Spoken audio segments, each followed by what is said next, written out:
rempeyek satu. Almond, coklat almond dengan keria. Keria hari raya ke? Keria dia. Okey, bukan nak silap.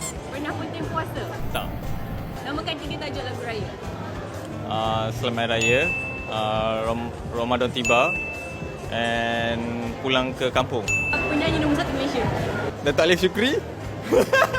Ataupun Datuk Siti Nurhaliza. Duit raya paling epic yang Akmal pernah dapat. Kita sebut je lah dalam 1000 plus.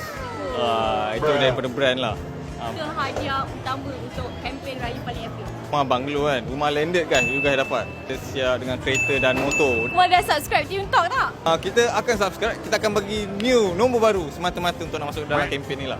Bagi Akmal lah, apa tu raya paling epic? Bila you beraya bersama family yang tersayang satu, lepas tu suasana yang you ada tu, kita nak kembali ke zaman lama, kita teringat macam pas-pas arwah ke apa kan. Yang penting you dengan bersama family lah. Tune Talk.